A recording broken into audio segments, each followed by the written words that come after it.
तो आपके पास आपके प्रोजेक्ट को इस तरह से सिलेक्ट करना होगा। ड्रॉइंग को सिलेक्ट कीजिए। रिसोर्स में जाने के बाद आपके पास यहाँ पर वैल्यूज आएगा। वैल्यूज में जाके वैल्यूज में सबसे पहले आपको कलर में जाना पड़ेगा। ओके, कलर में जब जाओगे आप तो यहाँ पे आपको दो कलर डिफाइन करने पड़ेंगे। ओके, कलर डिफाइन कैसे किया जाएगा, तो उसके लिए आपको ये टैग लिखना पड़ेगा।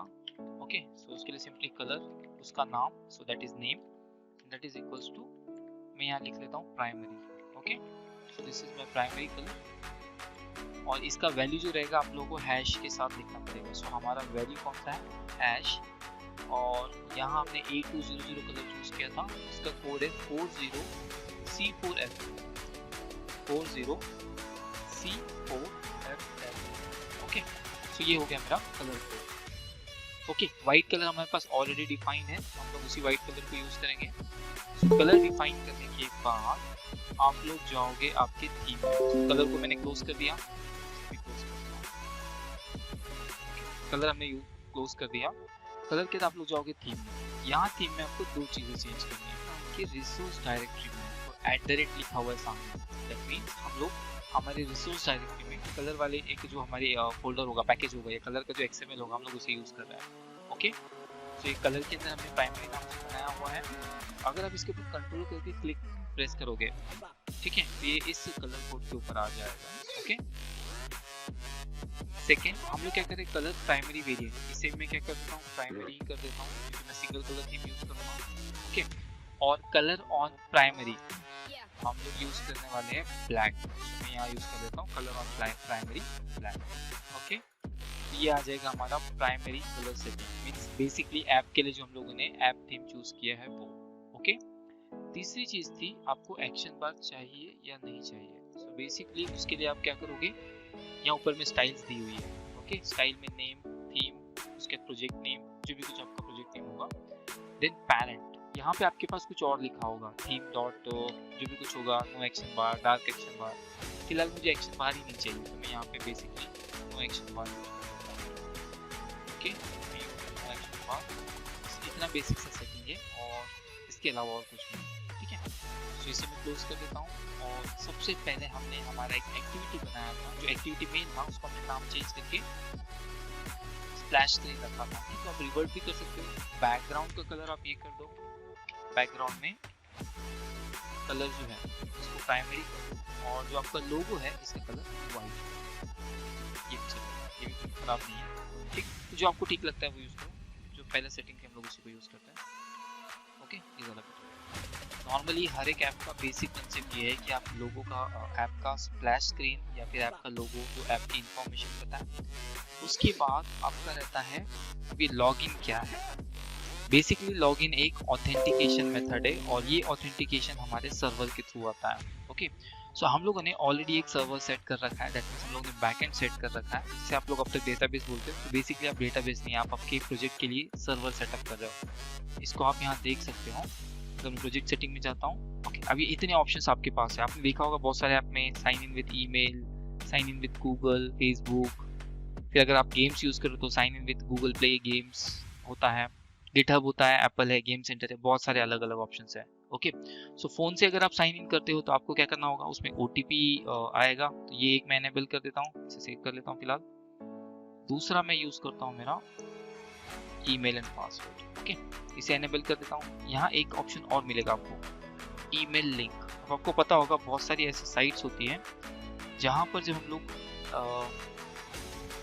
साइन इन करते हैं, तो साइन इन करने के समय हमें साइन इन तो करते, साइन इन करने के लिए कंफर्मेशन ईमेल आता है, और जब तक आप उस कंफर्मेशन ईमेल पे क्लिक नहीं करोगे या फिर वेरीफाई नहीं करोगे तो वो अकाउंट वेरीफाई कंसिडर नहीं किया जाता है, आप लॉगिन नहीं कर सकते उसमें। लॉगिन हो जाएगा बट आपके फीचर्स एक्टिवेट नहीं होंगे, ऐसे कुछ फीचर्स, ऐसे कुछ रिस्ट्रिक्शन वहाँ पे प्रोवाइड किया जाता है। ओके, सो फिलहाल मैं इसे डिसेबल रखता हूँ। ओके, इसे सेव कर देते हैं। तो यहाँ पे हमने दो ऑथेंटिकेशन के मेथड यूज कर लिए, एक है ईमेल, दूसरा है पासवर्ड। सबसे पहले तो एक्टिविटी ले लो, न्यू एक्टिविटी, यहाँ रहेगा आपका एम्प्टी एक्टिविटी।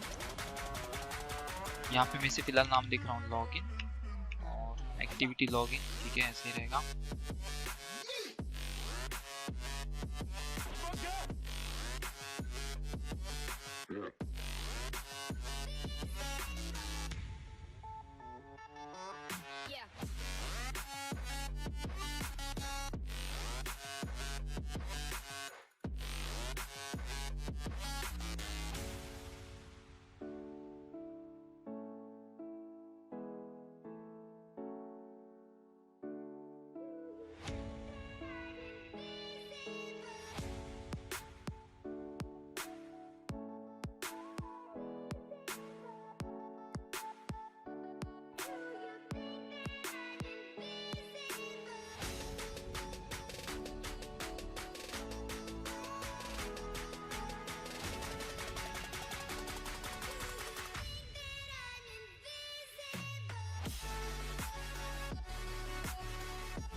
प्राइवेट आपने क्या यूज किया है, एडिट टेक्स्ट, सो एडिट टेक्स्ट edt ईमेल, दूसरा edt, यहाँ एक्टिविटी नाम नहीं लगाना, ठीक है। सो मैं शॉर्ट में ईमेल लिख रहा हूँ, नॉट ईमेल एड्रेस। edt, दूसरा था आपका पासवर्ड, ये दोनों चीज मैंने यूज की थी। सो प्राइवेट, हाँ दूसरी चीज एक और, आप लोग जब लिखते हो ना तो ये ऐसे मिस्टेक करते थे, ऐसा रहता है, लिखा सही है आप लोगों ने, बट आप यहाँ क्या करोगे, जब भी कभी वर्ड अगर चेंज होता है तो उसका पहला लेटर कैपिटल होना चाहिए, ओके। मैं इस चीज़ पे ध्यान मतलब चेक करूँगा, अगर आप लोगों का जब भी मैं कोड चेक करूँगा तो अगर आप लोग वहाँ पे कुछ ग्रामेटिकल नहीं होता है, वो टाइपो एरर बोलते हैं हम लोग उसको, अगर उस तरह का एरर रहा तो मैं उसे एरर ही कंसिडर करूँगा, ठीक है। ये चीज़ आप लोगों को ध्यान में रखनी पड़ेगी। Next is text view, so txt forget password, देखो यहाँ पे नेम चेंज हो गया था, फॉरगेट एक अलग वर्ड है, ठीक है, पासवर्ड एक अलग वर्ड है, तो मैंने यहाँ पे कैपिटल P कर दिया, स्मॉल p लिखता इस तरह का एरर आता, सो ये मिस्टेक आपके इसमें नहीं होनी चाहिए, ओके। दूसरा, ये अब रेड आ रहा है तो ये एरर नहीं है, बहुत से लोगों को लगता है कि ये एरर है, बहुत से लोगों को लगता है कि ये एरर है, सो this is not an error. Basically हमारे पास ये क्लास इस मतलब हमने जो क्लास डिफाइन की, कौन सी क्लास डिफाइन की, लॉगिन, इस लॉगिन फाइल में हमने इस टेक्स्ट व्यू वाली क्लास को इंपोर्ट नहीं किया है। तो बेसिकली यहाँ देखो इंपोर्ट करके आता है, तो जब मैं इसमें एंटर ऑल्ट एंटर प्रेस करता हूँ तो यहाँ पे ये एक तीसरी लाइन और आ गई, दैट इज इंपोर्ट android.widget.textView। सो ये क्लास इंपोर्ट करने से क्या होगा, आप इस टेक्स्ट व्यू से रिलेटेड जो इंटरनल फंक्शंस होंगे उसे एक्सेस कर सकते हो, ठीक है। तीसरी एक चीज थी हमारे पास button, private view button btn login, okay ठीक है। अब ये बटन के लिए भी सेम, देखो यहाँ पे कई बटन का आपने क्लास इंपोर्ट किया है क्या, मींस लॉगिन क्लास के अंदर बटन वाली जो क्लास है उसे इंपोर्ट नहीं किया है, उसे भी इंपोर्ट कर लेते हैं। तो शॉर्टकट में यूज करता हूँ ऑल्ट एंटर, लिख कर ही आ जाता है वहाँ पे, ऑल्ट एंटर दबा के करो, ओके। सो इतना था। अच्छा दूसरी एक चीज, हम लोग लॉगिन यूज करने वाले फायरबेस के साथ, यहाँ ध्यान रखना जरूरी है, ओके। हमें यहाँ पे कुछ दो तीन चीजों की जरूरत पड़ेगी, प्राइवेट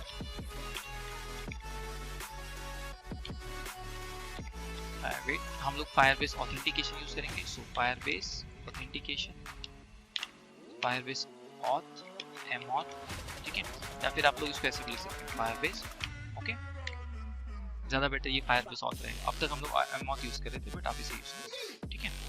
दूसरा, अभी जब हम लोग रन करेंगे, देखो एक्टिविटी में 2 या 3 यहाँ ऐड कर दिए, बट अभी रन कौन सा होगा, रन तो होगा वही जो आपने सेट किया होगा, मतलब बाय डिफॉल्ट जो सेट किया होगा। तो ये बाय डिफॉल्ट वैल्यू जो है ना वो हम लोग सेट करते हैं हमारे इंटेंट फिल्टर के साथ, और ये इंटेंट फिल्टर लगा रहता है आपके एंड्रॉइड मैनिफेस्ट में, ऑलवेज यही आएगा, हमें ये नहीं चाहिए। यहाँ देखो ये एक्टिविटी है कौन सा, स्प्लैश स्क्रीन, जो अभी रन हो रहा है आपके सामने वो कौन सा है, स्प्लैश स्क्रीन है, ठीक है। तो जब भी हम लोग, और साथ में यहाँ पे एक टैग लगा हुआ है दैट इज इंटेंट फिल्टर, और यहाँ आप लोग देख सकते हो कैटेगरी, यहाँ पे लिखा हुआ क्या है, intent.category.launcher. Launcher means this is the default activity which is executed first. Okay, means ये वो एक्टिविटी रहेगी जो सबसे पहले आपकी एग्जीक्यूट होगी, और ये चूज कैसे करेगा आपका एंड्रॉइड स्टूडियो, वो चूज करेगा इस इंटेंट फिल्टर के साथ। मान लो मैं इस इंटेंट फिल्टर को यहाँ से सिर्फ, देखो इंटेंट फिल्टर को ही मैं कॉपी कर रहा हूँ, कॉपी नहीं कर रहा हूँ मैं कट कर रहा हूँ, ओके। इंटेंट फिल्टर जहाँ से स्टार्ट हुआ वहाँ से लेकर के जहाँ इंटेंट फिल्टर क्लोज हुआ उसे मैं कट कर रहा हूँ।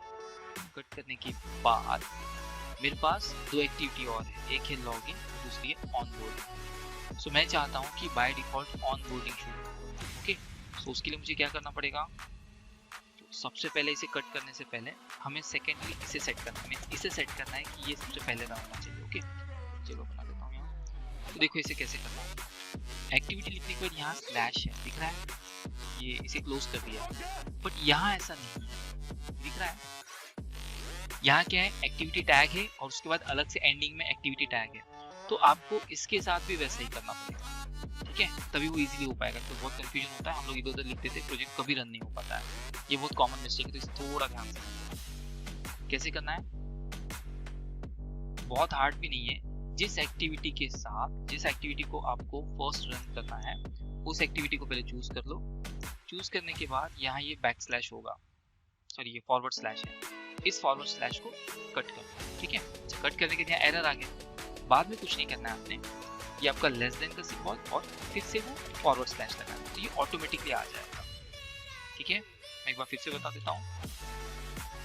यहाँ पे पहले से एक फॉरवर्ड स्लैश था, मैंने इस फॉरवर्ड स्लैश को कट कर दिया। कट करने के बाद नीचे में मैं क्या करता हूँ, ये लेस देन का सिंबल और वो फिर से फॉरवर्ड स्लैश लगाता हूँ, तो ऑटोमेटिकली आ जाएगा। ध्यान में आ गया? ओके, ये करने के बाद अब यहाँ पर ये जो इंटेंट फिल्टर है इसे कॉपी कर दो, मतलब कट कर लो, कॉपी नहीं, कॉपी करोगे तो एरर देगा क्योंकि दोनों जगह हो जाएगा। अब देखो एक एरर और ऑटोमेटिकली जनरेट हो गया, कौन सा? Android exported equals to false. तो यहाँ करना क्या होता है, जो हमारा बाय डिफॉल्ट इंटेंट फिल्टर जहाँ लगा हुआ होता है वहाँ हमें एक्सपोर्टेड इक्वल्स टू ट्रू रखना होता है। ओके, अब अगर यहाँ एक्सपोर्टेड इक्वल टू ट्रू है तो आप यहाँ नहीं रख सकते हो, तो इसे आपको फॉल्स करना पड़ेगा। ठीक है, सो अब इससे क्या होगा कि जब मैं एक्टिविटी रन करूँगा तो अब मेरी सबसे पहले एक्टिविटी देखो कौन सी रन होती है। अब ये स्प्लैश स्क्रीन नहीं आएगा, अब ये वो एक्टिविटी को रन करेगा जहाँ पे आपका इंटेंट फिल्टर होगा। ठीक है, अभी लॉगिन आ गया, मैं इसे जितने बार मैं इसे स्टॉप करता हूँ, मैं इसे बंद हो गया, फिर से रन करता हूँ। सो ऑलवेज ये आपका यही एक्टिविटी आएगा।